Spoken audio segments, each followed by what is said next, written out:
Welcome back to Man the Helm podcast. Been a hot minute since we've done one of these intros before the show, but I felt like it was something I needed to do. For those of you that are watching or listening to this for the first time, my name is Jake. You can check me out on any of these social media platforms such as Facebook, Instagram, YouTube. I post a lot of stuff other than podcast related content over there. So if you want to get, guitar, my attempt at shreddery, by all means, head over to one of those. Those will all be linked down below. If you'd like to reach out a little bit more personally, you can email me at manthehelmpodcast@gmail.com.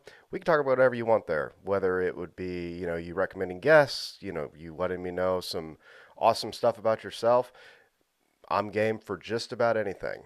So, with that being said, there's a little bit of a new thing that I'm doing. I do have a Patreon now. For as little as $3 a month, you will get ad-free content. Now, I know that might not seem a lot because, I don't have a whole lot of ads right now. But the other thing I wanted to offer during that tier was first dibs on guests. You'll get to know who's coming on before anybody else. And your questions will be the top priority for those guests. So if you would like to help support this channel for $3 a month, that is the only tier I have right now. I am sure I will add more tiers in as we move this needle every day. But for right now, that is the only tier. Once again, if you have some stuff that you guys would recommend, shoot them my way, whether it's, in the comments of whatever you're consuming this on right now, or if you follow me on any of those other social medias, shoot me a DM. Worst case scenario, shoot me that email, manthehelmpodcast@gmail.com. But enough of all this. Let's get to today's show.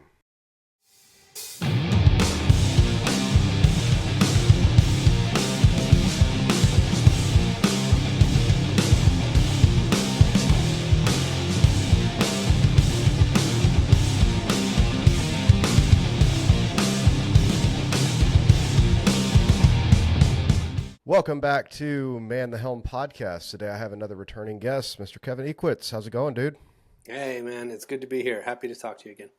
Dude, that's, once again, I sound like a broken record every time I say this, but that's why I love the day and age in which we live in, because, man, right. You can have friends that, don't live too close to each other, but, can talk all the time, you know what I mean? So it's a good thing. We get a face-to-face, kind of like a halfway face-to-face. Yeah, for sure. Well, listeners might not know this, but you hit me up probably about 2-3 months ago? Yeah, well, we ran into each other at the EMS event. Yeah, the new location opening up.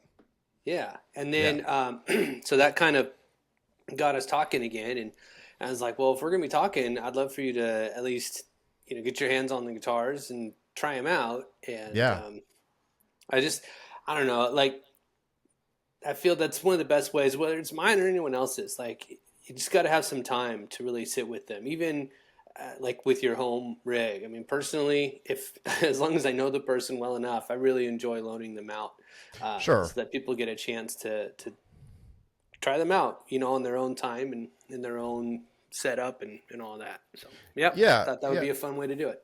Well, and I mean, I'm sure you're not in the business of just letting anybody off the street just take home one of your guitars for an undisclosed amount of time. You know what I mean? You'd have a very expensive gift giving hobby at that point, I believe. You know what I mean?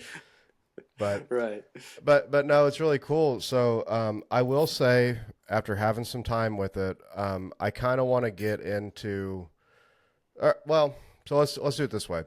I'm not much of a gear person when it comes to like the nitty gritty specs, right? I'm one of those guys where it kind of, if it feels good, it plays well, it sits well with me. When I'm standing, it feels comfortable, and it sounds good. I'm gonna probably enjoy playing it. You know what I mean? So if a customer like myself were to approach you about, hey, I really love the aesthetics of your guitar, but I've really never had one, what's a way that you would kind of like approach that scenario? That's a really difficult question to answer, because I see where you're going. You're absolutely right. It's very hard with it being as experiential. I think a lot of people, even if they don't like whatever a Strat or a Telecaster, they've at least picked one up and they Right. know what it feels like. And it's when you're trying to do something that's not one of those, it's kind of Mm-hmm. difficult to explain it. So yeah, I see where you're coming from. And what I would tell people is, or what I would try to do, is figure out where they're coming from first of all. Like, what are they familiar with, and then use that as a reference point. So someone's like, I'm typically a Les Paul kind of person. Like, okay, well, here's how it's going to be different than what you're used to with a Les Right. Paul. But continually try to position it as something different. Mm-hmm. Not for any critical purpose, but because, and like one thing that I've said for people when, like, for example, when I'm making the neck, and they're like, "Oh, I've got this 64 or whatever, and I love the neck on it, and I want to match it exactly." It's like, well, we can maybe match the measurements, but it's still not going to feel like the same neck. So Sure. trying not to sell the idea that it's something that you already know, but leaning into the idea that it's going to be hopefully familiar and unfamiliar at the same time, right? Right. So trying to say, you've probably felt something similar, body style like this, or the weight is going to be similar to that, but it's going to be different here, and that's the best place I feel like I could be. Really, is not to Mm-hmm. have it be a total foreign thing, because there are some amazing guitars out there that are completely unconventional and are like ridiculously lightweight, or the neck is super ergonomic, and I think that's awesome. I'm excited that there's a place for them. That's just not where I want to live with this kind of stuff, nor do I want to recreate something either. So I'm trying to find the balance between that kind of familiarity, like that sort of tactile language that they already know, Mm-hmm. but surprise them a little bit, Right. and hopefully imprint the best compliments I've ever gotten are people that would try one and they go, I'm still thinking about that guitar, like it's a few days, or a week afterwards. It's like, that's, for me, I think that's the biggest compliment. Coming from design school, they teach you appeal, comprehension, and retention with graphic Okay. design. That makes Yep. good graphic design in a real objective sense, and I think that's true for maybe songwriting and probably lots of other creative endeavors that are more subjective.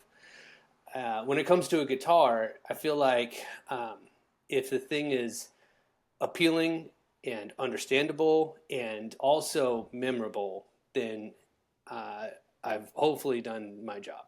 Yeah. Well, I will say, aesthetically speaking, without anybody playing the instrument. So, listeners that might not know, I just returned home from the woodshed. I talked to Kevin and asked if I could, take one of the guitars. I have a Rayburn and an Ashford here that he let me borrow, and I ended up taking the Ashford just because I was taking a solid body guitar already. I was taking a Les Paul, and that was one of the first things that those guys, when I took that guitar out, they were just like, "Whoa, what's that?" And then I would have guys kind of like coming around, like peeking their head over and trying to see what was going on. And then when I would play it, because there were like jams and stuff every night, man, like it it didn't matter like what rig I was plugging into. Like they had nice stuff there, but it was a combination of like blackface style Fender amps, a few Mm. Friedmans, some more like pedal friendly platforms, but clean like Dr. Z stuff. You know what I mean? Like Hmm. stuff like that. And every time I plugged into something, like it was just like, man, this thing still just cranks through and sounds Oh, awesome that's with cool. the rest of the band. You know what I mean? And Oh, I've that's good to never, know. well, I've never had that experience. I haven't been playing a lot with other people, so that was kind of the first time Hmm. I've had that guitar to, you know, play outside of my bedroom with. You know what I Yeah, mean? right. So it was cool, but I like what you said too. I think with these two, I have like a good half and half of it's familiar, but yet it's not even close to what I have. You know what I mean? Like Hmm. there's no extreme or the other. Like both of them, the necks feel really comfortable. I'm not familiar with what the radiuses are. I'm sure we can get into that. If you're, I don't know if you would remember what those would be, but They're both it, 12. okay, that's what I assumed you would. But Hmm. it feels similar to other Les Pauls that I've had, some Strats and Tellys that have had that similar radius. So it's different enough to inspire, but it's not like so out of this world that I can't like think about what to do Right. now. You know, That's awesome. That's good to hear. And that's exactly what I'm going for. Really, is to find the right kind of player as well. Like, Sure. someone who's willing to be comfortable and uncomfortable at the same time. Mm-hmm. Which is also like the first neck that I made for that Ashford. It was a 25 and a half inch scale, so like your standard Fender scale. Mm-hmm. And it's, that was the first one. That was a prototype. That was like the first, not my first guitar that I made, but the first kind of like original shape. And I was figuring stuff out. And there was just kind of a certain way that the saddles are positioned and the way that the neck like fit in the body. And I felt like, if I could take down the scale length a little bit, I think this would fit just a bit better. So I went with a 25 inch, and that's the first 25 that I've had, which is like kind of like your, as far as I remember, like the PRS scale. So Yeah, right in right, right. between a Strat, or like your typical Fender, your typical Gibson. Um, which, the PRS thing, I love looking at them. But if I were to Sure. pick one up, I'd be really confused as what to play, because I'm not that type of a player. Like, the limitation is me in that case. It's not the guitar. It's like there are my cheesy Strat go-to riffs and my Mm-hmm. cheesy like Les Paul go-to riffs. And if I were to pick up a PRS, like I want to, I wish I had the versatility and the fluidity to just be like, adapt to the guitar itself. So figured, well, shoot, let me just make this Ashford uncomfortable for me, and let's Right. go with a 25. And also to make it kind of for the purpose exactly like you're doing, to loan it out and get some feedback, and have people say I love it or I hate it, and adjust.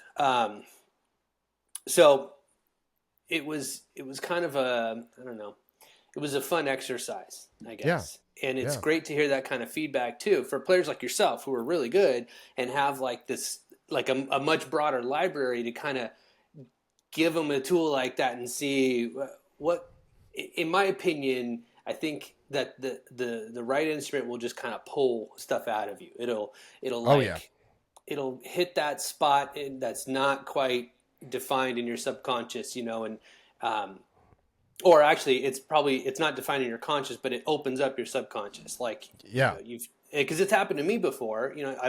There's a guitar I'll make, and quite honestly, it's not like I go into each build with this full agenda of I know exactly how this is going to feel and exactly how this is going to sound, because again, I'll never promise that, because I kind of like them to quote like build themselves unquote, like. um and so with that one, it's every now and then you'll kind of find yourself stumbling into a weird chord progression that, it's like, because it's not a Strat and because it's not a Les Paul, I didn't rely on my cheesy riffs in either of those libraries. But it's even more exciting to watch somebody else play it who has a broader vocabulary, and you can see something that's different extract um, the newness or the subconscious riffs Sure. Yeah. out of there, because I strongly believe there's a lot that we suppress. There's a lot that we're capable of, but we get in our own way. Yeah. No, 100%, man. And that the pieces of gear, and anybody listening to this has at least one piece of gear that truly inspires them to want to play, regardless of what it is they're playing. And that's the best type of gear, because I think we have been almost conditioned by the media we consume and stuff like that, where if you see a Strat, it's like, oh, okay, I got to play blues. Or if you see a Telly, okay, I got to play maybe some country southern rock sort of thing. Or if I see a Les Paul, I got to play my slash riffs. You know what I mean? Mm-hmm. Like we have this idea in our head, and I'll be honest, I'm guilty of it. I have 100% gone from playing guitar to guitar to guitar, and the second I pick up a Strat, I'm going straight to neck pickup and I'm playing some blues riff. It's just what happens, you know. Yeah. I think it's one of those things that's just kind of been baked into us as guitar players. You know, if we've been playing long enough, that's just kind of what happens. But when you pick up something that's not so foreign, like you were saying, but familiar, but you're not sure exactly what to do, that's when the magic happens. You know what I mean? That's when it's like, okay, what can I do here? Because honestly, like, I love both of them that you let me borrow, but the Ashford is something so unique to me. I haven't owned a hollow body in so long. Hmm. And Same thing with anything with P90s. I had a what was that? A Reverend for a little while with two Hmm. P90s in it, and it was cool, but it just wasn't doing the thing for me, I guess.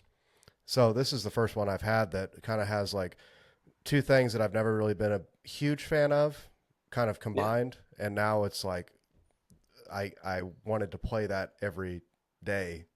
You know what I mean? So I Yeah. don't know what's happening there, but like you said, I think it's something unlocked in my mind now that I can achieve different tonal possibilities, different writing possibilities, just because I'm not confined under those same parameters that we have been conditioned. You know? Right. And it's maybe it's like that Jack White kind of thing, like he was talking about in the It Might Get Loud movie, Mm-hmm. um, where if you have to, he put it like have like pick a fight with the guitar. But I think Sure. like he was also saying, he would deliberately like if the piano was whatever he said like 5 steps away, he'll move it 6 steps away. Like Mm-hmm. when you make yourself uncomfortable, you limit. Again, this is some of the like kind of the art school mentality too. Is like when you limit yourself. Or limit your resources, you're kind of forced to get a little bit more creative Yeah. and I don't think like let me be very clear. As much as I love building custom guitars, I don't think it has to even be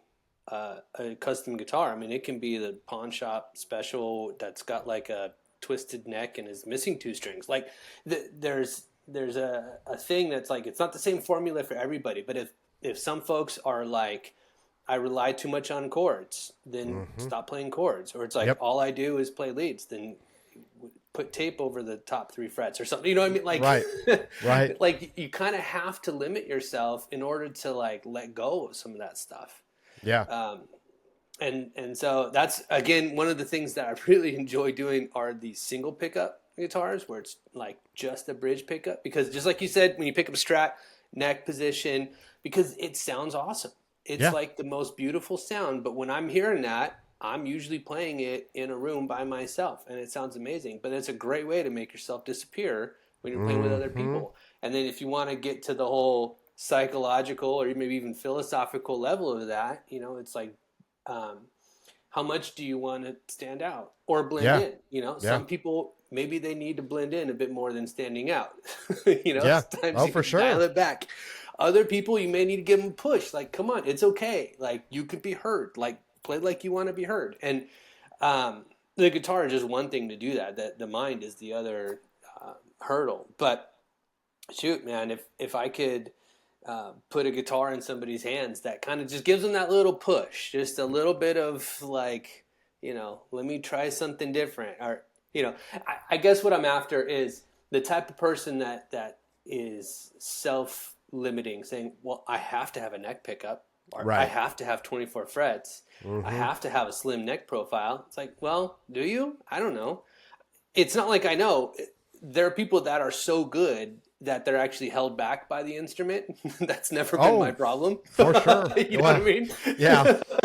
So it's like it feels like I always have to rise to the occasion of the instrument. But like there are a couple that I've had the privilege of like restoring. And I don't do many restorations, but just the situations arise and these old vintage guitars where it's like there's one I've got downstairs. The neck is an utter baseball bat and there's no truss rod in it. Mm. So right off the bat, like it has to be tuned down a half step just to have playable action, and the neck is huge. But honestly, there's something I love about playing it because it's like going on a little adventure because it's Right. not comfortable. It Mm-hmm. doesn't hurt. It's not like pain, but it's just different. Yeah. And having those limitations is honestly like pretty liberating in a weird way. Yeah, man, and that's I'm happy you kind of brought that up because that segues over to like the Rayburn, man, that you let me borrow because it is that was the first thing I immediately started playing the Ashford because it was so close to home. I had two pickups. They were P90s, something I'm not quite used to, but it's Mm-hmm. still, I can still okay, I got neck, middle, treble, I'm good. I can, kind of do some normal stuff that I normally do. But with that Rayburn, man, like it's I haven't played Nowhere to enough. hide. No, no, you have got to either like like you can roll the tone and volume off and have a lot of tonal possibilities, but Mm-hmm. at the end of the day, man, like you get what you get. You get what you put into the guitar, man. That guitar's not giving you anything back, you know? Hmm. So, and it's something like, I'm not a huge fan of like, the brass saddles. So that was a Hmm. change for me too. Just the tiniest little nuance of how they're spaced opposed to something, with Hmm. maybe, so little things in my playing had to be adjusted like immediately because it wasn't working. You know what I Hmm. mean? Which is cool because now I was playing lines that I wasn't used to playing, or I was playing riffs I wasn't used to playing, trying to come up with ideas.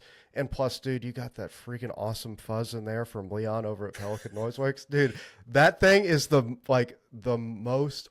What circuit is that again? Forgive me. I'm sorry. I know I should It's know the this. half horse. Okay, thank you. I thought so. I just couldn't remember for sure. That thing is so rad, especially with that like contour Yeah. knob that you have on. Oh my goodness, man! Because it can get like synthy almost. You know what I Yeah. mean? Yeah. Like And it's to the point where I kind of don't like playing it without the fuzz on. fact.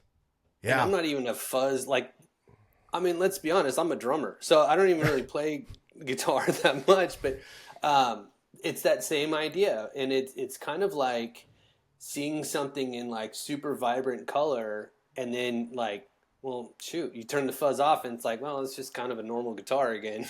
Right. It's like, it's Right. okay, it's still a guitar, but like, yeah, it's hard to go back after you flip that switch and you hear that fuzz, and it's already there, it's built in. And I think what would be cool, maybe with the right kind of player, is like the person who can incorporate that, like can work it Yeah. into the type of song where, I mean, I know a foot pedal is easy, but if you're whatever, standing on a stage, or you just don't have like that option, or you can kind of flip back and forth with that slider switch. In fact, Co and I think his brother was there. I don't know. There were a few of us. We were at this amp show, um, and we brought that one to kind of like go around and try out different amps. Yeah. But we didn't tell anybody that had a fuzz built into it. And this was more the amp crowd, so there weren't a Sure. lot of effects there. A lot of purists, and it was really fun just to hit that switch, and people kind of turn their head like, "Wait, where's that? Where's that coming from?" Right. So it is its own conversation piece too.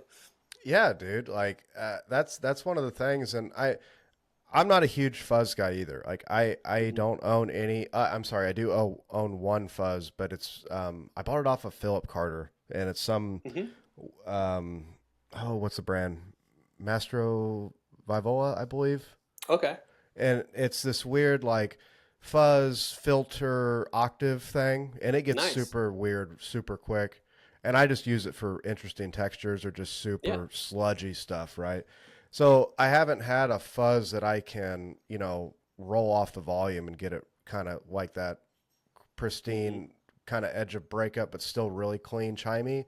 But then Hmm. also with that contour thing and really making it weird all at once. But that's what I did, man. Like I plugged straight into the amp and I just messed around with the guitar for a couple hours trying to figure out like, okay, how would I do this?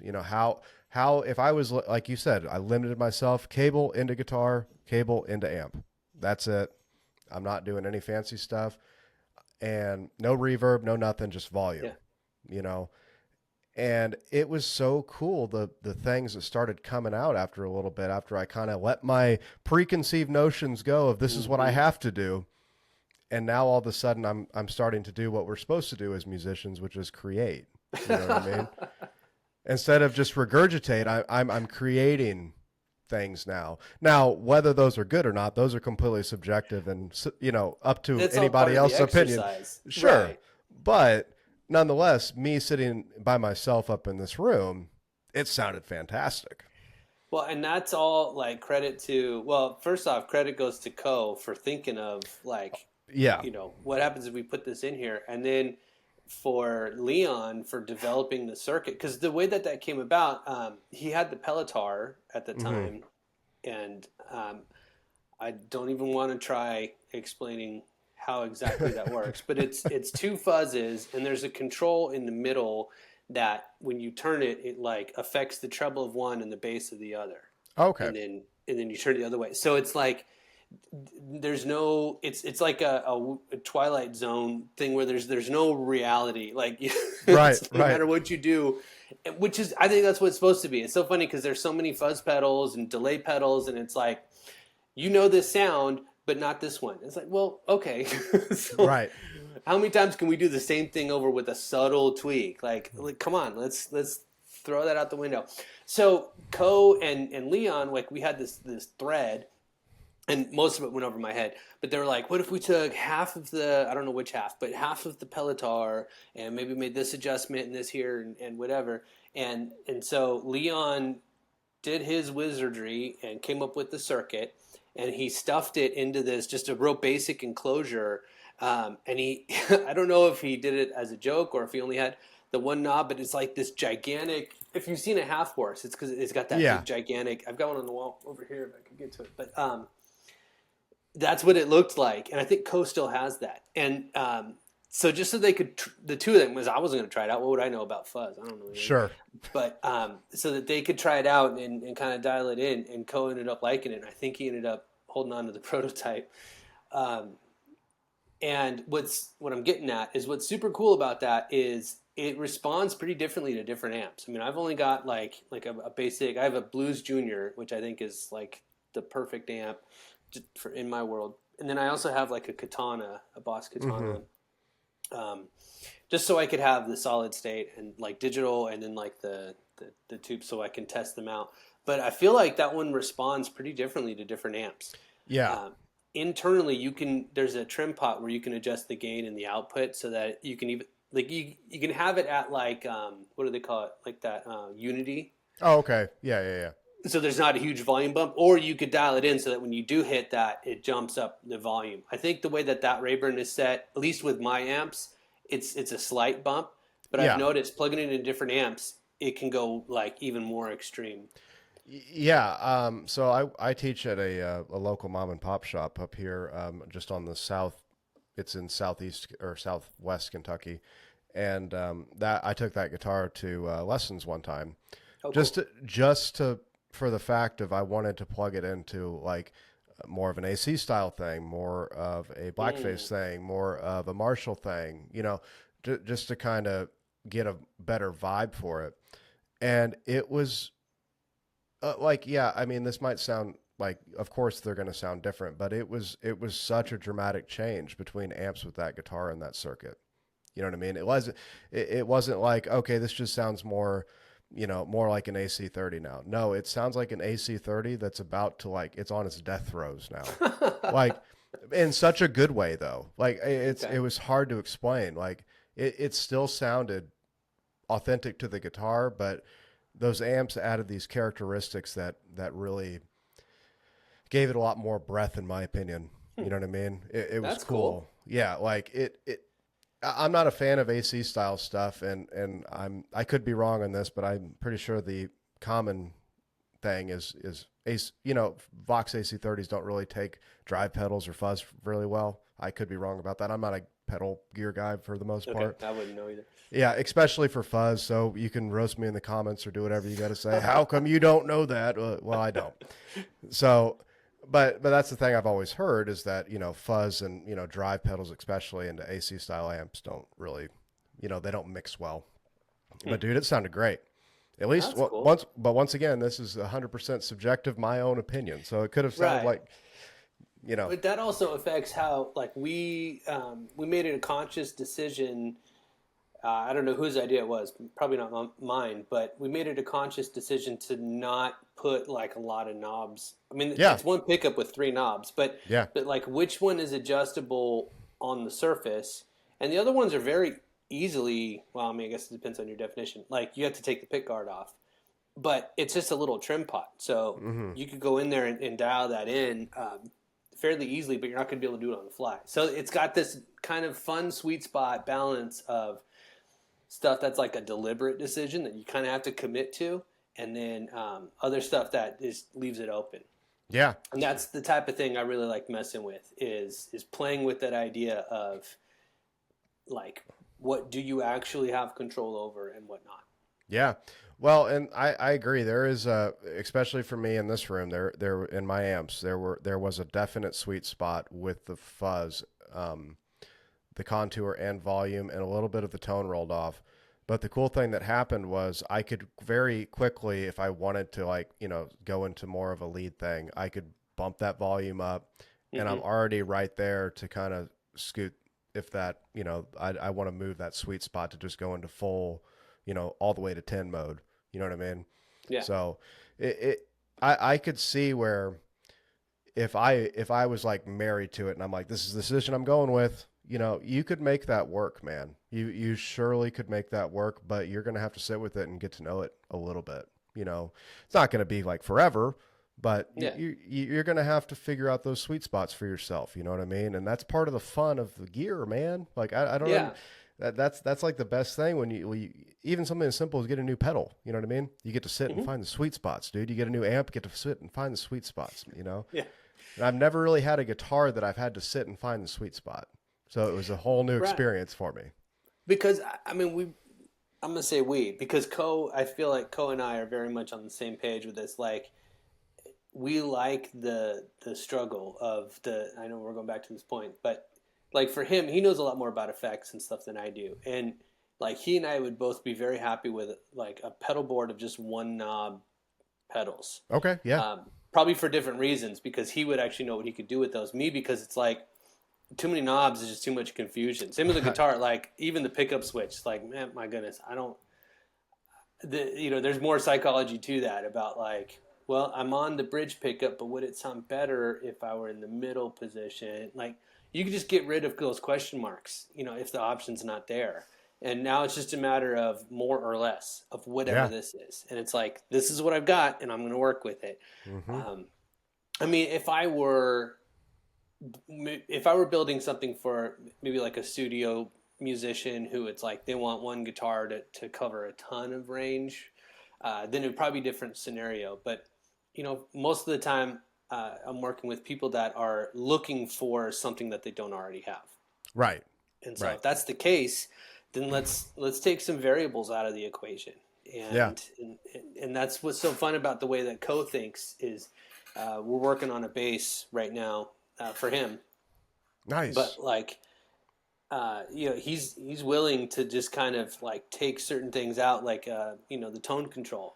I don't know if we fully decided the controls, but maybe it's just a switch instead of a knob, or the pickup switch, and those type of things. Like instead of looking for infinite options in between, like as a spectrum, just make it a matter of on or off, Yeah. and work with it. I mean, because we can always do that.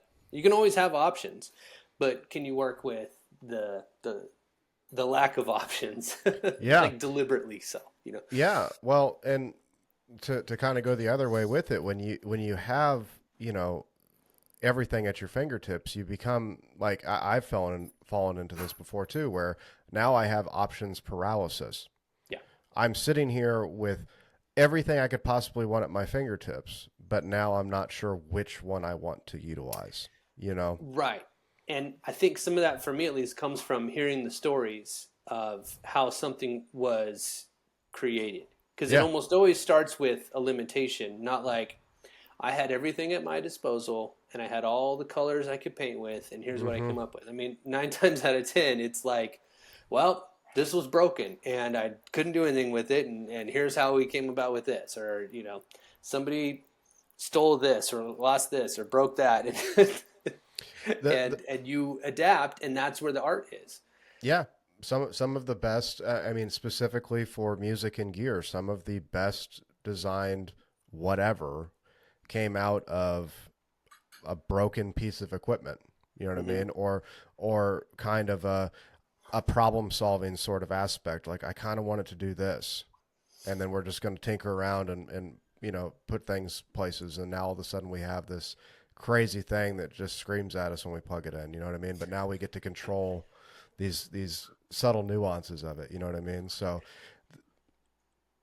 I think it's funny though, because the thing that I was interacting with a lot of people over the week, and I saw a lot of the similar stuff. But in turn, and I don't mean any disrespect towards any of these individuals whatsoever, I saw in turn a lot of similar playing, if that makes sense. You know, Mm. like it wasn't bad. It wasn't like, oh, you suck sort of mentality. It was just the same sort of Mm. stuff. You know what I mean? Which Hmm. is cool. If that's your thing and that's what you want to do. I'm not, like I said, I'm not trying to throw shade at anybody here or do anything Yeah. like that. But that's part of the exciting thing about music, you know what I mean? Like that's why I think whenever we listen to top 40, it's playing in elevators because it's just background noise. It doesn't catch your attention anymore, you know what I mean? The things that catch your attention are things that are in your face like unabashedly themselves, you Hmm. know? Not the typical framework of how it normally Yeah. goes. Boy, that's another can of worms. I think, in my head at least too, is yeah, where it's like that with lots of, I would just say, art in general, but especially Yeah, music, where some people really struggle with the idea that I can't put this into a category, or you right. go, because you and I are, Nashville's kind of in between both of us, right? Mm-hmm. When you think about how many successful bands would be successful there playing covers as opposed to playing like their original stuff. And Oh, there's for sure. I'm sure their original stuff is amazing, but that's just not the right context for it. Mm-hmm. People are wanting um, the the scene. They're at a whatever honky tonk bar, whatnot. They're not in. I don't think they're in the headspace to like, oh, let me sit here and kind of ponder what you went through in your life to get to this point. It's just a different place in their minds. And that's not to say that there isn't any room for people to do stuff that's whatever unique and introspective, but it just has to be, I think, treated very deliberately. And the status quo does need to be challenged. But I think we need to understand why the status quo is there in the first place. For sure. How people naturally want to categorize things and put them into buckets. I mean, and to bring it back to guitars, that's exactly why with the Ashford and the Rayburn, like um, I would say half of the lines on those guitars are taken from other guitars, Mm. and the Oh, other half aren't.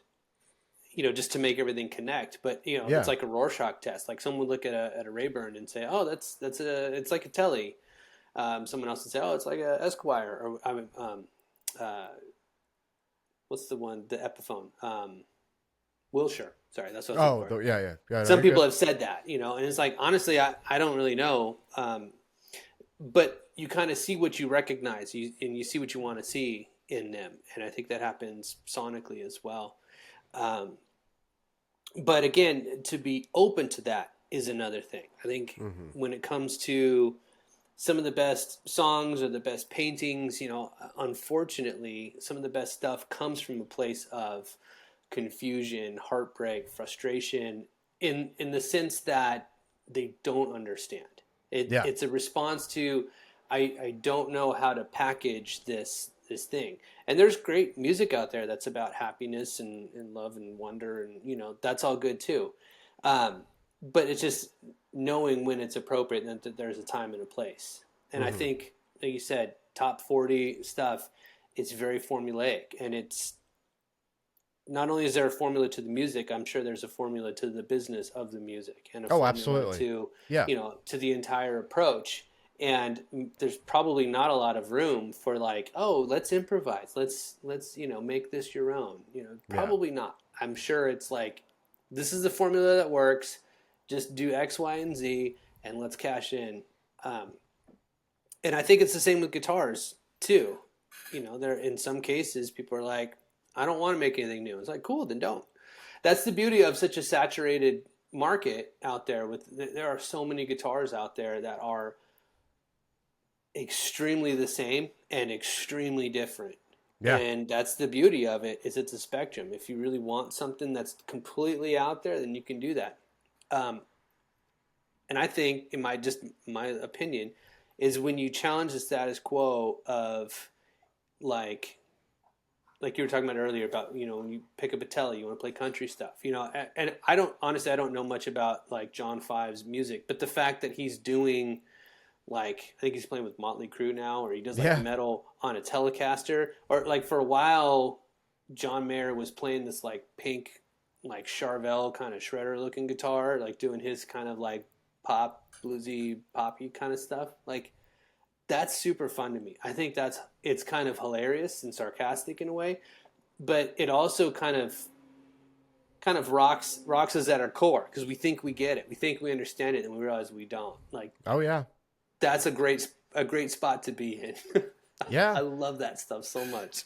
Well, and I was talking with a friend of mine about this last night, and if you want to talk about people, and we can spread this out across the entire spectrum of the quote unquote success, whatever that means to you, right? Mm-hmm. The people that you consider successful did what they want to do and did it very well and leaned into what they wanted to do. They didn't follow the norms. You know what I mean? Mm-hmm. These people that are the whatever icon you want to think about, they for the most part, I mean, obviously you could find people that did not do this and still managed it, but people that are genuinely, especially musicians, guys like John Five, like you were talking about, you know what I mean? He's going to shave off his eyebrows and he's still going to play country chicken pick and banjo rolls on this Telecaster, but then he's also going to go on stage at 9:30 and play with Rob Zombie. You know what I mean? Right. Like that he just is not afraid to be himself and do what he wants to Mm-hmm. do, and that's where the real success is. You know what I mean? You're making your art and you're able to do exactly what you want to do and not have to worry about what anybody else has to say about it. You know what I mean? Yeah, I completely agree. I think one thing that comes to mind too is, in fact, and if you can see behind me these posters, the Shantays and Mm-hmm. Adventures. For me, like instrumental surf rock has been so like formative. When I started playing guitar, because like I said before, I'm a drummer. My dad's a drummer. Um, my brother's a guitar player. He's a few years older than me. Um, and I think I might have said this last time, like in the whole, here's my story stuff. But sorry, my dog's barking. No, yeah, you're good. Um, Surf music, when I got, and I never gave up drums, but it was just there was a time when interest in guitar kind of took the forefront, and at that time, a lot of instrumental surf stuff was just what caught my ear. It Mm-hmm. scratched that itch deep inside my ear, the sound of the Sure. reverb and all that stuff. But it doesn't take long to realize what a formula that is. Okay. It's Yeah. like, oh, it's got to be a Fender reverb tank, and it's got to be the drums have to have that, you know, beat, and you got to have a jazz master. And it's like, come on, do you have to? Like, Yeah. really? And there's a guy, Eric Coleman. Most people probably know him from the Stu Mac stuff. He's been involved with them for a long, long time. But he's got a band called the D Rays, like letter D hyphen Ray, and they do a lot of like surf kind of stuff. But it's not that. There's another band that's really great. They're called Daikaiju. I hope I'm pronouncing that the right way. They've this whole kind of gimmick with these like Japanese like kabuki masks and stuff. Oh, cool. Yeah. Seems like an amazing show. But some of these bands, like I feel like they're challenging the norm. But one thing that I really respect about Eric is he'll do. So, I mean, he does have a jazz master, but he'll post his rig like before a D Ray's show, and Mm-hmm. it would be like an SG or Cool. something Yeah. that you wouldn't associate with that. And so one of my shapes, the Devera, which is kind of like a weird middle child. It doesn't get a lot of attention. I don't get a lot of requests for them. I think because there aren't that many out there. I mean, honestly, most of the time when I get a custom order, it's because somebody saw something else and they're like, I want one of those, right? Right. Right. But anyway, the Devera has always been, in my opinion, a surf guitar, but it's not a single coil, like not like a Strat or a Jazzmaster kind of single coil thing.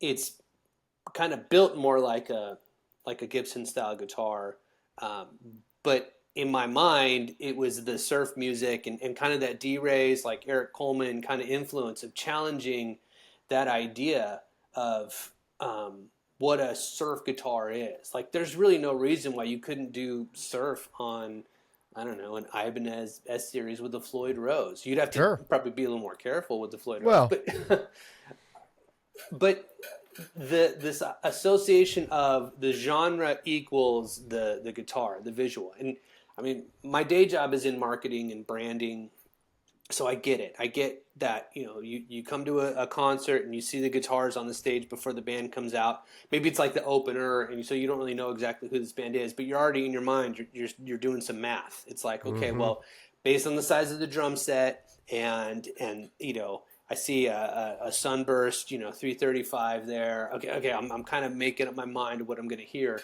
Um, so challenging the status quo in like a fun, playful, sarcastic way.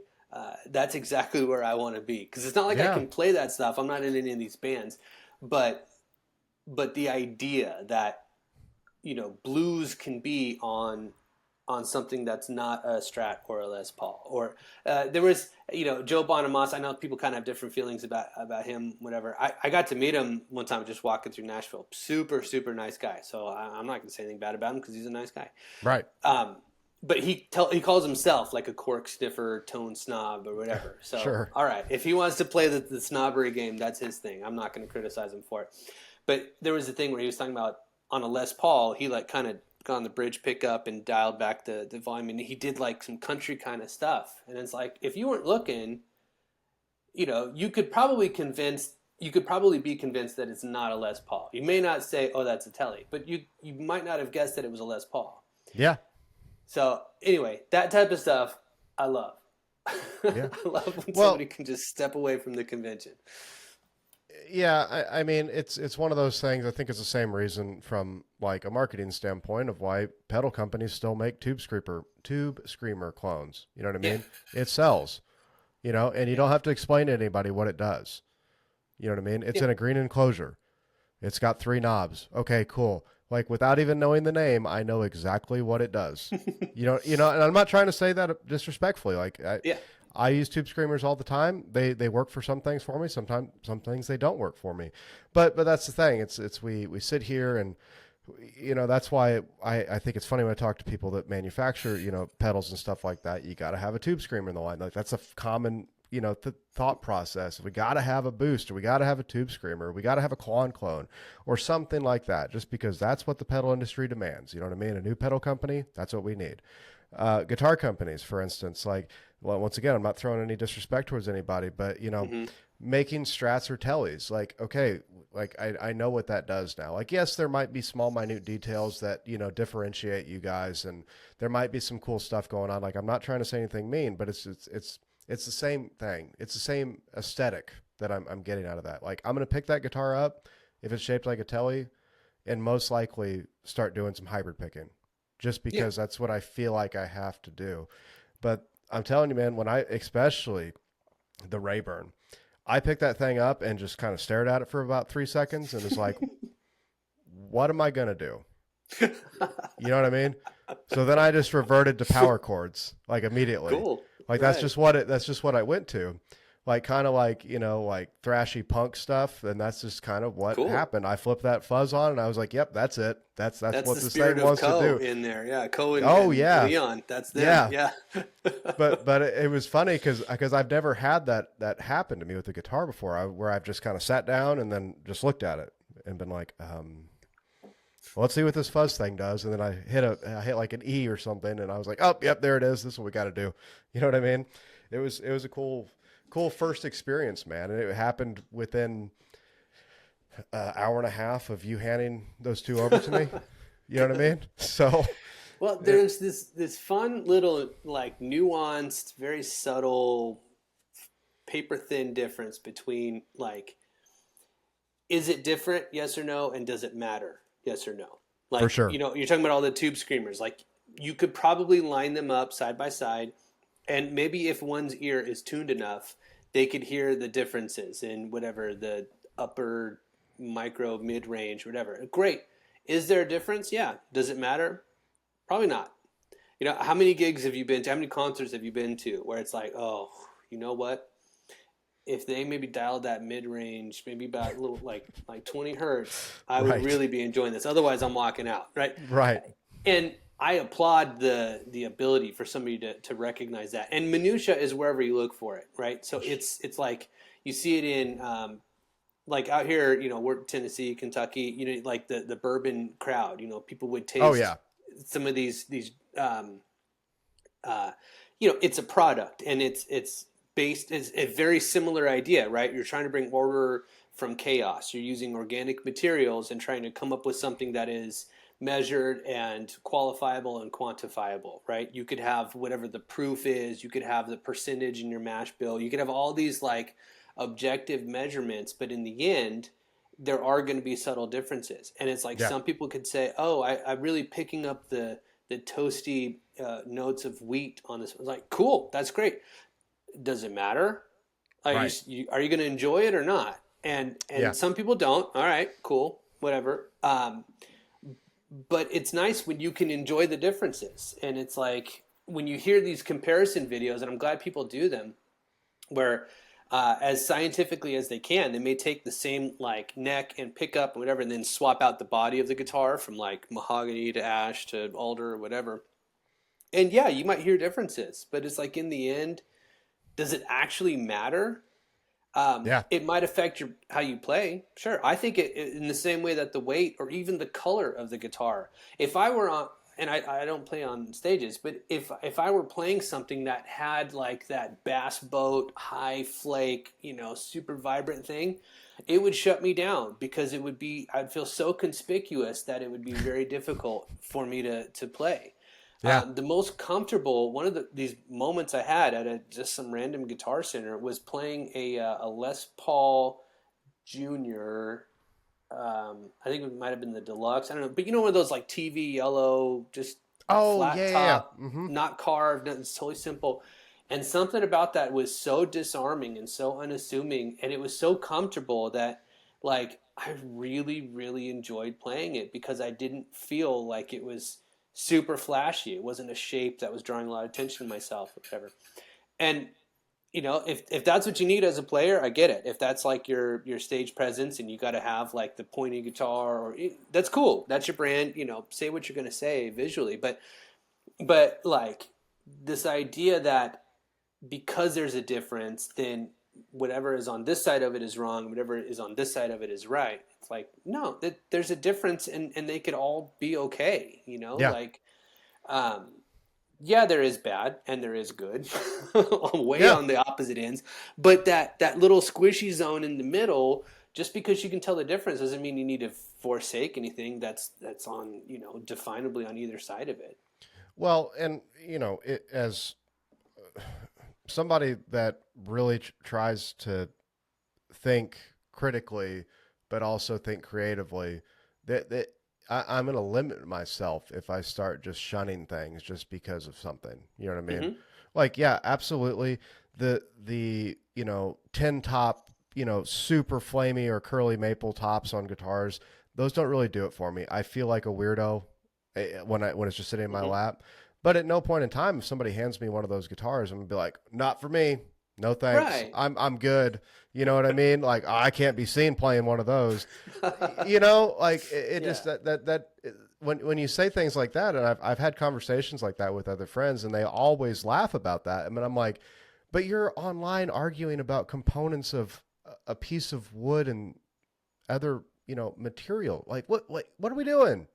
Right. How are we going to go from, oh, that's hilarious, yeah, that's stupid when you say it like that, to 15-20 minutes later, oh, now I'm on the gear page telling everybody they're an idiot about, you know what I mean? Like, Yeah. how are we doing this, man? It's crazy. It's crazy. I don't get it. Well, it's the same, like, again, working on this bass for Coat, like just today, I need to figure out where I'm going to put the pickups. We got two Hmm. pickups on there, which are going to be kind of cool. Maybe I'll leave that, keep it, Oh, okay. Yeah, yeah.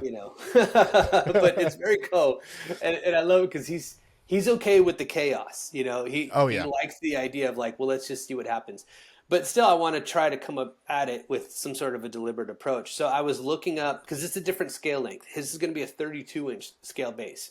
Okay. So like your standard, most of your standard four strings are going to be 34 inches. Some Mm-hmm. five strings would be 35, right? Because you have the low B, a little bit more tension helps with the amount of room that it needs to like oscillate and whatever.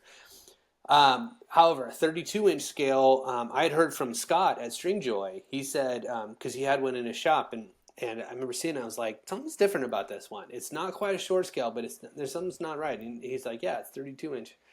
Um, and he, in his opinion, he said it was really well suited for like the string tension and the playability, and just there's something about it. And all I cared about was like, hey, that's not. If anybody wants a 34-inch scale bass, they can go pretty much anywhere and grab one. Absolutely. And this is one of the things that I really appreciate about Co is he's like, yeah, let's try it, let's do it. So Right.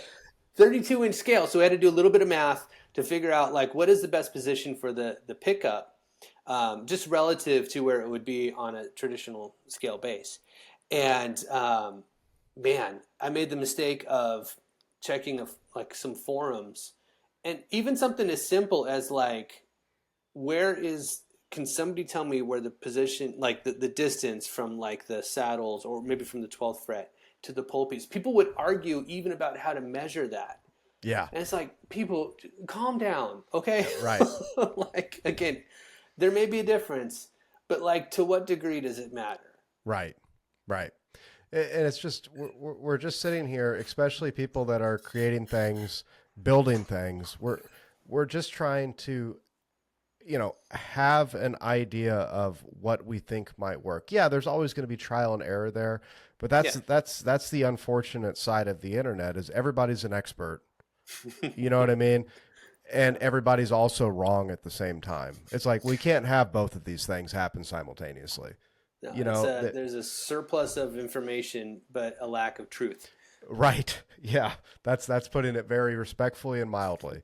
But that's really cool, man. I'm gonna have to hit him up, when you guys are in the process of this still too, and you as well, dude, because it's one of those things where I can get online and check stuff out, but I mean, like you said, it's all kind of the same. You know what I mean? It's Yeah. I don't want to say it's boring because nothing in the gear world to me is boring. Everything's kind of cool and exciting, Yeah. but it's really exciting. Like when you said, we're kind of pushing that status quo a little bit. Yeah. And like Co has been, like a real valuable, like kind of I don't know, not even a silent part. Like he's been a big advocate. He helped, like, again, he's the idea guy, and he pushes all these things. But what I really wanted to do is to get him involved in this build. Like he was shaping the neck on it. Like Okay, cool. just the other Yeah. day, he was over here. I wanted him to learn, and he wants to learn too. He did a lot of the sanding and the contouring on the body itself, and he's going to keep doing a lot of the work as well. I mean, as much as our schedules will allow. Well, That's the hard sure, part. sure, sure. Yeah. There, Well, that's there's a real thing there, but that's something I want to get into more. I think. I don't know. It was, let's see, it would have been, we filmed it like November of 19. There was an opportunity I had with Stu Mac to do a video where I okay. Yeah. got to partner up with this. He was young. He was like 18 at the time. This guy named Sammy Brew. He's like a singer songwriter from Utah, and Stu Mac had the whole idea. The whole premise was like, we're gonna pair a musician with a builder, and the idea is that the musician builds a guitar. Like they had to tell me, like, don't intervene, like don't build stuff, like to the Right. best of your ability, have him do the work. And honestly, it worked out, and it was so much fun. The video looked like, I mean, it's got well over 4 million views. Like it seemed like it did pretty well. The problem is we filmed it at the end of 2019, Oh. and Yep. by March the following year, the world was upside down. So I don't know if they have more plans for it. My point is, I really want to do that again. Maybe not exactly that model per se, but I really love the idea of like, it's maybe not even so much instructional as it is just sharing the process. What was really great was that Sammy had the opportunity to find the catharsis and like kind of the magic of the process. And in my opinion, in his opinion too, I believe, and I'm sure many others, like when you've had a little bit of sweat equity in it, like a lot of those nuances, those subtleties, those distractions, some of those get completely, uh, invalidated, or they're just off the table. Like, it doesn't matter because this is yours and you built it. And I don't know how to package that, but honestly, I'd love to get into the idea, whether it's maybe through videos or, if I were better about my social feed, um, trying to invite people more. I've switched. I've added more videos lately instead of still photos. You got to play the game a little bit. You got to Oh, feed the for sure. monkey, Oh, like for sure. Jeff Lebowski says. But when I do that, I'm trying to bring in the process. And I think if people can at least see, appreciate, whether they understand it or, if it's foreign or whatever, uh, it brings me a lot of joy and excitement to bring people into that. And Yeah. again, I don't know how to package it, but I would love to bring people in, because out of all the things, like, the last thing I want to do is sell guitars. All I want to do is build them. Even if I don't sell them, I know it's a terrible business model, but I get what you're saying. like, for me, it's about building. But really, all I want to do is just share the excitement. Yeah. And so, again, like, all these things that we're talking about the challenging the status quo and the nuance, I think if people could get a bit closer to how the guitars get to that point, whether they're even getting in there themselves and getting some sawdust on their shoes, like, it's a very experiential thing to. It's because the wood that we're using for Coe's bass, something about it stinks. It's maple. There's nothing wrong with it, but there's just a vein of, like, some sort of grain that just, it smells awful. And he likes that. It's kind of funny because it's like a fighter. This thing Right. has fought us. And that's all part of the story that he would have missed out on if I had just handed him a finished guitar.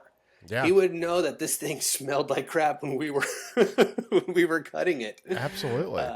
So anyway, that's hopefully on the horizon. That's a place I want to go. But it's all brought about because of people like Coe, like yourself. These people that are kind of open to the idea that it doesn't have to be my preconceived notion. Like, we can kind of allow a little bit of chaos to happen. Like, I'm not coming into this build with, it's going to sound exactly like this. It's going to hit exactly, 7.5 pounds or whatever. And if you can do that, awesome, more power to you.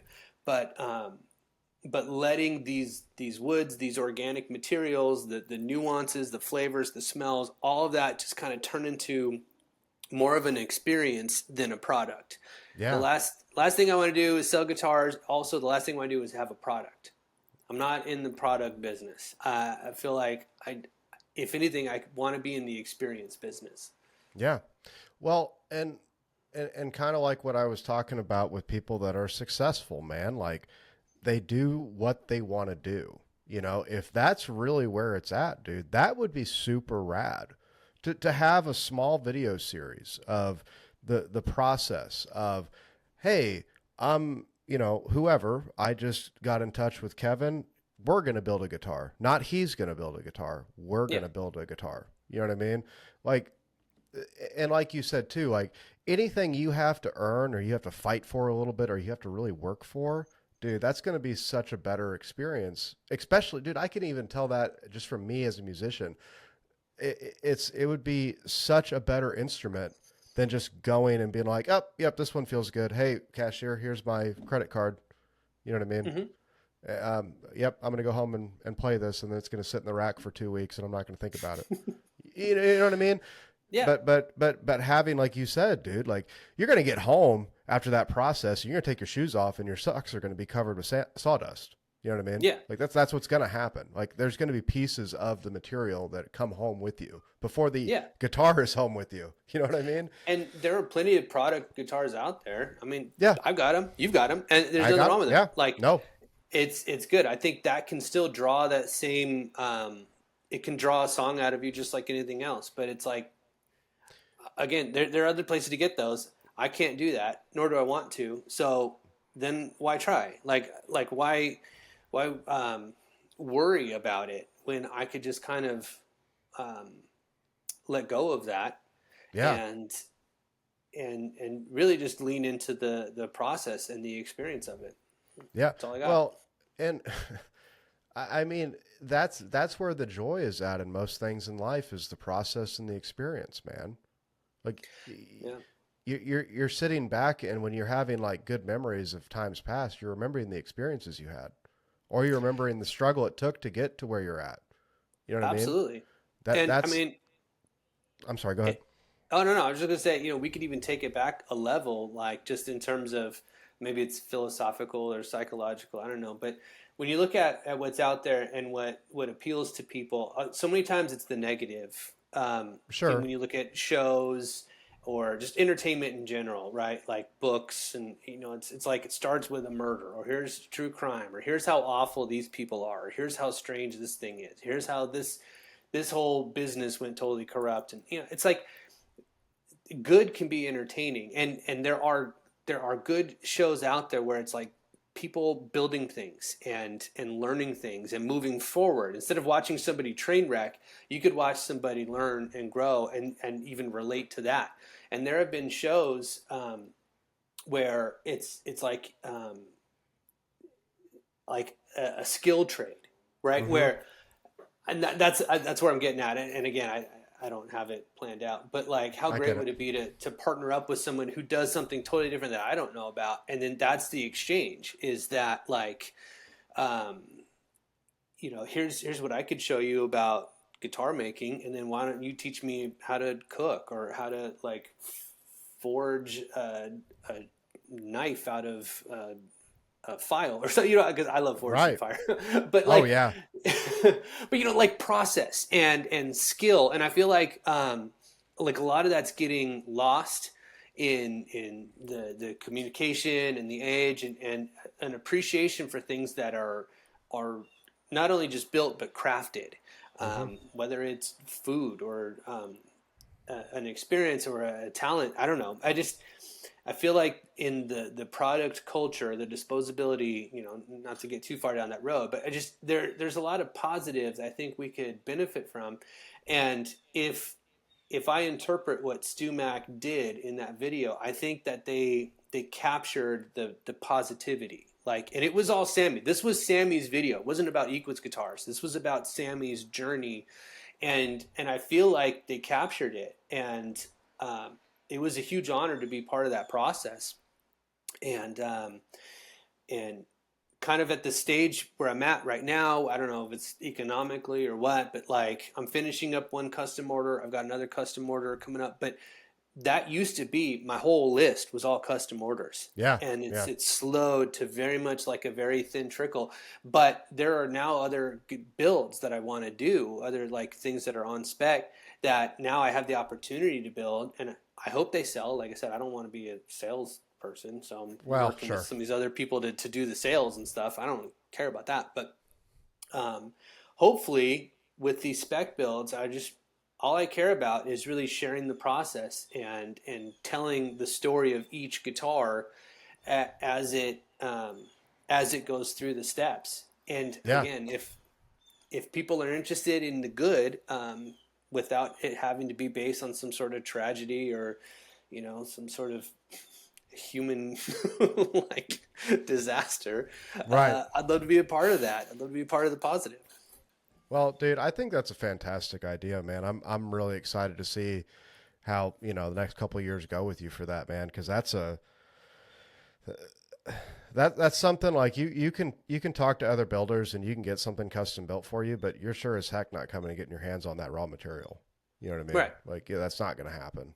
I'm going to build it for you, and you're gonna get it.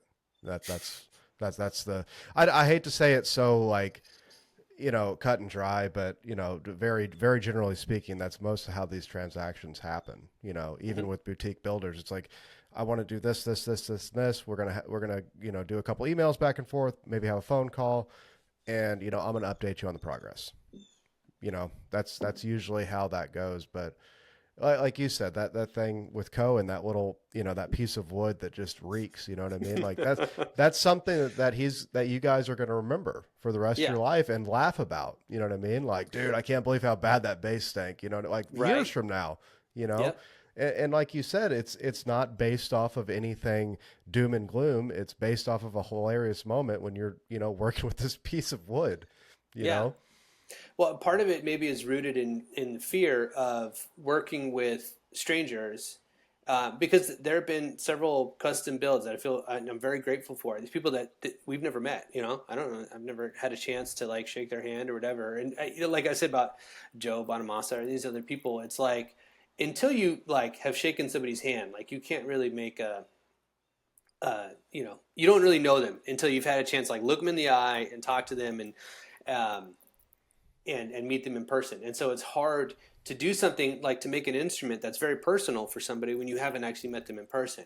Yeah. And what happens is what's so exciting, and we don't share it on, like you're not going to see it on my Instagram feed or anything, but is the conversation that leads up to the instrument where we're talking about like, well, what do you already have? What kind of amp are you? What kind of music do you like? Like I'll have them make me a playlist to build a guitar to of like, because I want to try to climb into their head a little bit about what scratches that itch in your ear. If they are a musician, share your music with me or whatever. And that's like it's a fun experience for me.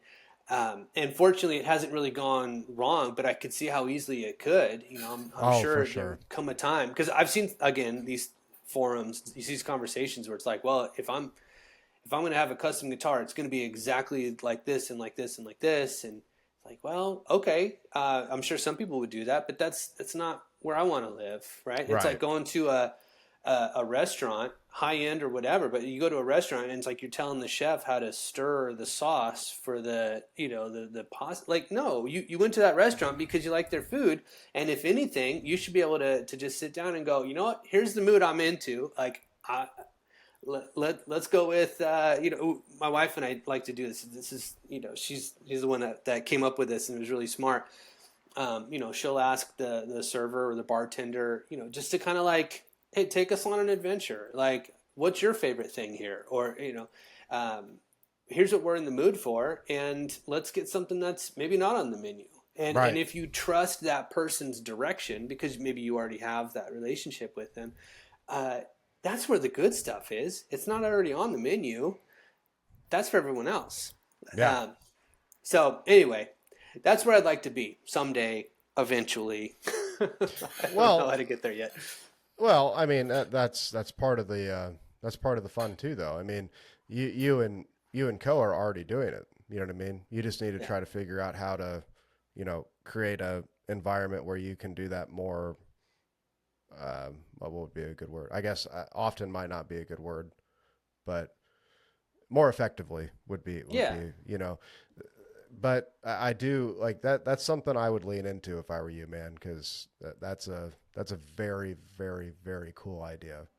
You know, so I I I I've never had like, and people that have listened to the show know this. I got out of this, or I got into this because I was in the military for so long, and I didn't have time to dig through forums and do all this. So, learning about the gear side of things, but it's never been about the gear. It's been about the personal connections that you meet Hmm. with people. You know what I mean? That's what everything in life is really about. It's not about this piece of wood with strings on it, man.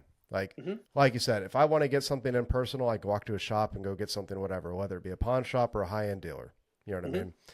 But the personal touches that you get when you have these personal relationships, like you said, man, like you can tell a lot about a person just by that body language, eye contact, handshake, however they go about it, man. You can tell really quickly. Everybody's had that instance where they meet somebody and they're like, "Ooh, man, something's off about them." Yeah. you know I don't know what it is, but I don't really want to be around them. you know Luckily, the thing is with people that are musicians, I haven't met very many that are kind of like that. You know what I mean? Yes, there's obviously people that are out there that I don't want to associate with, but for the most part, we spent this time, so much time, usually by ourselves, whether you're actually making music, whether you're just playing, whether you're making things, like you've spent so much time by yourself. And when you get to, experience that with other people that do the same thing as you, there's never a bad time, you know? Yeah. Yep. 100%. And that is something that, like, post COVID, like, COVID hit us pretty hard. I mean, I Yeah. won't get into it, but, like, you know, there was a time where we had to kind of question, like, what was ahead. You know Oh, what I for mean? sure. I Like, believe it. and and in the end, like we realized, my wife and I, and you know our daughter as well. It's like, um, gratitude is really like such a good place to start from, Mm-hmm. and especially with the human connection, right? Yeah. So just like you're saying, if you have the opportunity to be like grateful for the things that you have, and I mean, I know some situations are awful, and you know there are times for that, so I don't want to be insensitive, um, but like somebody who's much smarter than me once said, like when you want what you have, you can have what you want, right? Yeah. The contentment is the absence of want, not the measure of have. Yeah. And when you're thankful for the people around you and the experiences, and you can appreciate something for what it is, the wood and the strings and whatever else, you know, and not put so much like preconceived notion or so much limitation on it. um, that's it's just it seems like a real healthy place to be, and I think that's where I'd like to see a lot more things going now, because again, the political, you know, polarity out there, and there's so much appeal to cynicism and negativity that, I mean, I don't want to get all preachy about it, but I feel like we have an opportunity. People like yourself, you've gotten, and I'm very thankful that you're, you know, you you have this, we can have this conversation, right? Because I'm not good at like putting myself on Instagram or anything like that. So it's nice to Sure. have this. But like you've got, this is you. You know, you said you came out, you had this experience with you know, from military stuff, and you're interviewing people, and you're about that connection, and you're making it happen. Like you're having real conversations with real people, and you're putting it out there. Um, and that's the kind of stuff that I'm super thankful for. And so what all I'm trying to do is like, here's what I've been given is guitars, Mm-hmm. which for so long has just been a solo mission of me in the garage, usually like early in the morning before work. So Yep. how do I try to like the same good that we're so thankful for, the same like the people that have really like, you know, been there for us, and all that, like how do I echo that in something as simple as building a guitar? And the only thing I can think of is really just find a way to enjoy the process and enjoy the simplicity, and hopefully that echoes into other things in life, because you're never going to avoid difficulty and tragedy and all these other things, but if you could learn how to appreciate like the good, and see through the distraction of, you know, how awful stuff can be, and um, and just try to connect, I don't know, I feel like that goes a long way. Yeah. Yeah, man. I mean, it, I'm trying to think of the best way to phrase this because Mm-hmm. you're gonna you don't have to be. I know there's a saying here somewhere, and I'm sure somebody will correct me on this, but you know, if you choosing to be affected by your circumstance doesn't change the circumstance. You know what I mean? The circumstances are always going to be there, the good, bad, indifferent, whatever you want to call it. But how you are going to react to that. And that's why it's like when I talk to people like yourself, I've never had like, you know, in person in one of these, I've never had like I've never felt any like animosity about anything from you. You know what I mean? It's always been positive. Now, I'm sure there's plenty of things that are wrong, but you're not Yeah. choosing to, you know, let that control how we're going to have an interaction. You know what I mean? Right. Like, and I think that's one of the problems with a lot of people these days is they let the situation dictate how they're going to treat the rest of their day. Maybe, you know what I mean? And you woke up and you spilt your coffee. Now my whole day is ruined. Oh, no, you know, you just grab a towel and you wipe it up and call it good, man. It's like not that big of a deal. You know, I've never understood that, and I'm really thankful. I don't get into it a whole lot, but I've had a lot of, you know, with about a decade in, I was an infantry guy, couple combat deployments. I've had a lot of really really shitty days, you I know, bet. and I've talked to friends that were out that really struggle with, you know, mental issues with PTSD and stuff like that. And one of the first things that I always tell them is like, dude, I made a conscious decision. I know this is not easy for everybody No. whatsoever. So I'm not trying to say this is what it is, but I make a conscious decision every day to not let that control my day. Yeah. You know what I mean? Like that's not going to be the forefront. That has already happened. There's nothing I can do to change that. I'm not going to let this control how I'm going to live today. Just Yeah. having that little mindset of just that's always what I'm thinking about. You know what I mean? And it's going to be different for everybody, but at the end of the day, just having that, regardless of your situation, that's what I've always told my friends that are going through like rough times. It's like, dude, I'm here for you if you need me. I know sometimes you don't want anybody around, but try not to let the situation dictate, the rest of your existence, man. This Yeah. doesn't define you. This bad time does not define you. Well, that's something that our daughter taught us, really. Yeah. As like there was one moment she was really little and she was super upset, and she tore up because she was always drawing things. Mm-hmm. She just loves to draw, and so she tore up one of her drawings because she was really upset, and it was kind of sad because it was a great little drawing, and we told her, like, look, feel what you're gonna feel. Like, stuff can be upsetting, it can be bad, but look what happens when you let, like, the impulse to destroy Yeah. win. Mm-hmm. And this was destroyed. So now what? How about, let's try to take that, because we're not denying that. It's not about denying the bad. Bad happens, and Yeah. sometimes stuff really is awful. So it's not about this blind ambivalence, like, oh, it's, everything's okay. But in her case, it was just a small example where, like, what can you do with these pieces now? How do you Exactly. turn this around? Take all that, everything that you're feeling, and instead of destroying, try building. Mm-hmm. And she did the most beautiful thing. She made this, like, kind of like this bird, like paper sculpture out of the pieces of paper that she had torn up. And honestly, it was kind of cooler than it was before, Yeah. right? It was a cool drawing, but then it was an amazing little bird Yeah. that, had she not gone through that process, like, I mean, again, she probably didn't even remember it, but like, that taught me a lot. And then now comes, fast forward several years, now she's learning how to drive. Yeah. And as I'm in the passenger seat and she's in the driver's seat, the subtle difference between responding and reacting, right? They Mm-hmm. kind of mean the same thing, but like in a driving situation, it's like, okay, somebody's coming in, like in the other lane your way, and you don't need to react, you just need to respond. Sometimes the response is just a matter of awareness. Yeah. Sometimes it's a matter of taking some, preparatory evasive kind of like, For sure. okay, are they Yeah. going to veer into my lane or what? But you don't need to react at everything.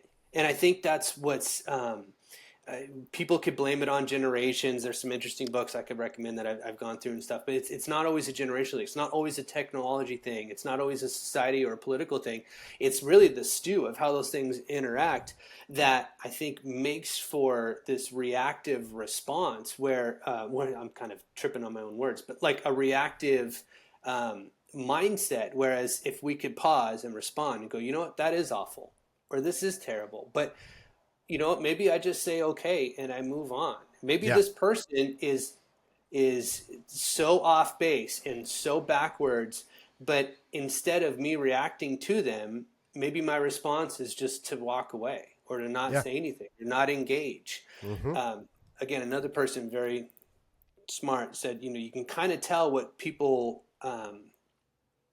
like, the way that you could tell what people idolize by what they demonize. Oh, for Right. sure. Yeah. And when it comes to, we are way off of guitars, but It's all I'm into good. this. It's all good. Another person also said, like, you don't shoot the hostages. Like, if you think about a person as kind of a hostage of mindset, it's not worthwhile to destroy the person. Like, attack what they're saying, if that Right. is the appropriate response. But maybe sometimes it's not. And so, anyway, back to guitars, I Back feel to like guitars. I do feel like, though, like there is a connection. There is something that is part of that response for musicians and people like us, that if you could sit down, if you could have time with an instrument, or if you are part of it, I think it helps take you to that place of response instead of reaction. For sure. It's a way to create instead of destroy. It's a way to like build and add color. And like we said, so many great songs and come from that place of reconciling this situation is awful, but I'm not going to let it, like you said, I'm not going to let it take over. I'm not going to let it, steer me. And that, like that conflict, like that's where the art is. Yeah. So I would love to get into, I know like, I've tried honestly, like military, like PTSD, like music therapy.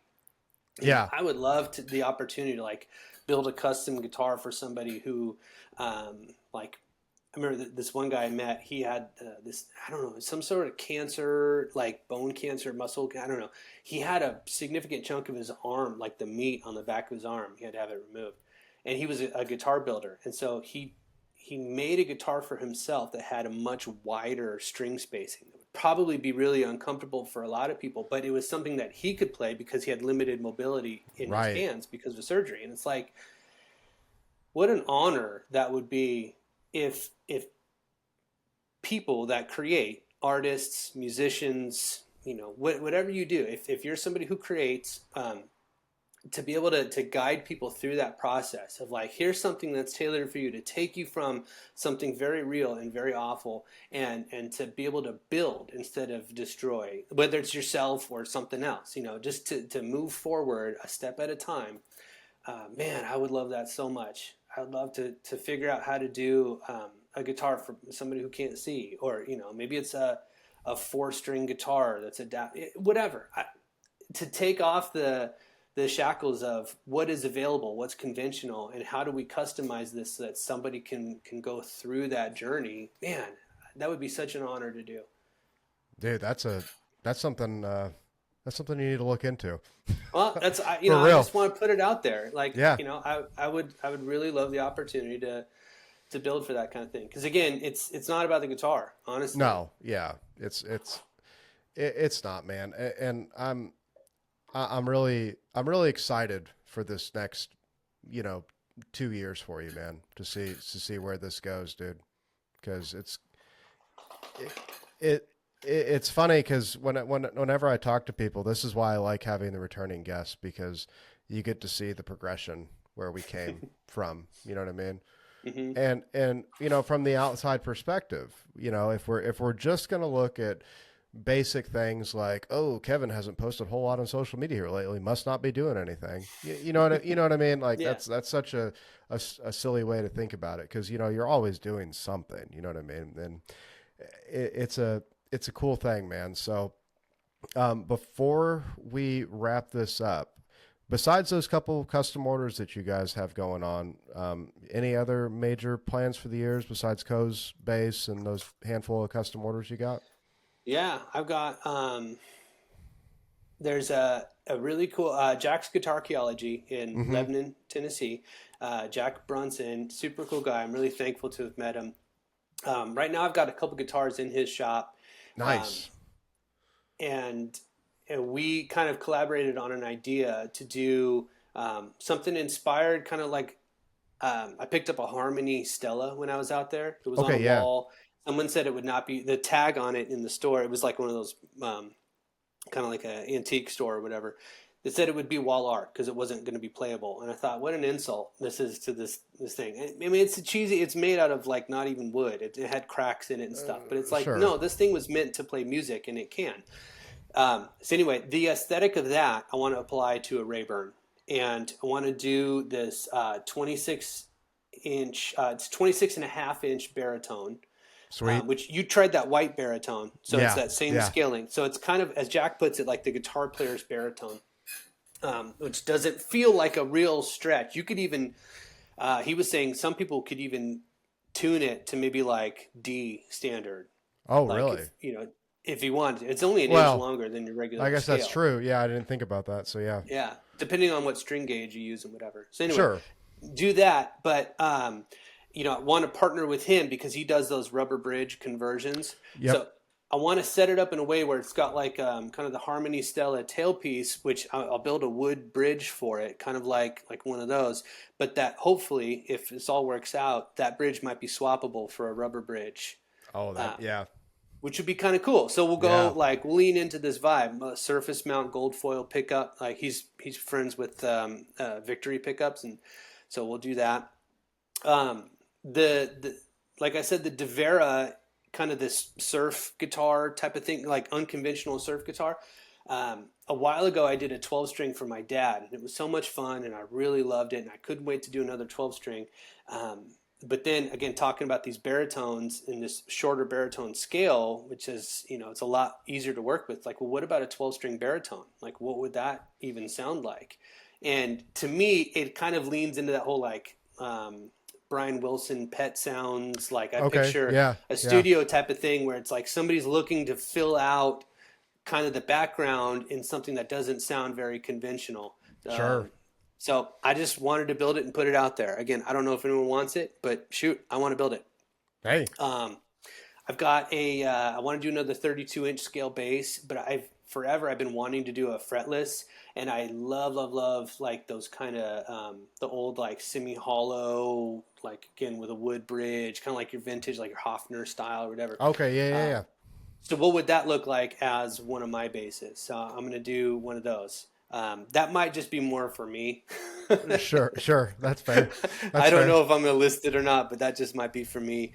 And then what's also super special to me, when I was growing up, when I was just, um, I was born in '80, so I was a kid through the '80s, like a young kid. But all the whole like Van Halen into like maybe even the Motley Crue and Cinderella and Rat, like the glam stuff, whatever.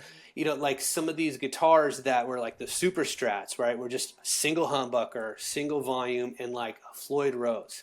Again, nowhere near my brand whatsoever. So I figured that's where I need to go. Right. So one of the shapes that I have, the Ainsley, I think would be pretty well suited to that. So I want to do an Ainsley with a Floyd Rose, single pickup, single control. I kind of have the visual mapped out in my head, and I got the pieces together, but we'll see when I can get to that. That's fair. And then I got one more, like another. It's already kind of set up, but another solid body Ashford. So you got a semi hollow there. I've done one that was done as a solid body, and it worked out. It was super cool, and I was really looking forward to doing another one. So I've got the parts just kind of from other builds, kind of things that you acquire, and Right. so it looks like I can put one together. Single pickup P90 with a like a Duesenberg style tailpiece, kind of similar to a Bigsby. Rad. Yeah. Yeah. Um, and just make it a single pickup, solid body. Because the Ashford was the one that was like it's carved and it's semi hollow and has it wasn't supposed to be stripped down and utilitarian. I kind of want to strip one down a little bit. Yeah. So simple controls, maybe again that 25-inch scale. But I'm a sucker for like the Bigsby style, Duesenberg style trims. Oh yeah. Yeah. They're killer, dude. I've haven't owned one, but every one I've played, I've really enjoyed a lot, dude. So that sounds really, really, really rad. That'll Like, keep me busy for the next couple years. I mean, like I said, there's one more custom order in there that I'm wrapping up, another one right behind it. So those take priority, but sure, sure, sure. being able to kind of, if something is kind of clamped up and I got the glue setting or the finish is, sometimes it helps to batch order the process. Yeah, for sure. Well, dude, that's a heck of a couple of years you got ahead of you, man. I'm Yeah. super excited to see the guitars as they come out, man, because that, like, especially that baritone 12 string, that sounds super rad. I don't know, like I feel like I would do a little bit more than just hang out and make textures in the studio with it. You know what I mean? Like, I'd want Yeah. to take it to a gig for some reason. Like that's what I want to do right now. Is I just want to take something out of a gig bag and everybody just be like, what in the hell is about to happen right now? You know what I mean? Yeah. I mean, maybe it's a terrible decision. Maybe nobody wants it, but it's okay. I'll hang out with it if no one Yeah. wants it. Right. So Right. that's just kind of this mode I'm in right now is like, let's chase some of these kind of crazy ideas.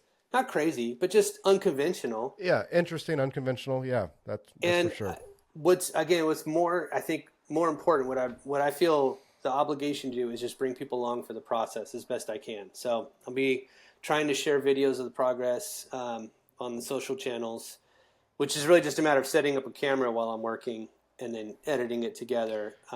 I don't always remember. Sometimes you get in the zone. You're like, oh, darn it, I forgot to film It, this. it's easier said than done sometimes, man. So Yeah. I don't blame you in the least for that. So I've sat up here multiple times and, come up with some awesome riffs that I was like, oh crap, and go to get my phone and get it set up. And the next thing you know, I'm like, what the hell was I just playing? You know Right. what I mean? So it happens all the time to me too, man. So it's just one of those is what it is situations. But Gotta let it happen. Yeah. yeah, for sure. Well, Kevin, dude, thank you so very much for coming back on. It's always Oh, thank a you. fun talk, a fun hang. No, never a dull moment, dude. Never. I And hope I don't know if you put these out on video, but like I just realized like it's getting dark out here, and I'm like in it's this all thing. right. The camera's not there. Looks like I'm just lurking in the darkness. It's all good, man. I'll do some I'll do a little bit of editing magic to see if I can bring it out a little bit. But maybe we won't. Maybe we'll Yeah, just keep just kind of it.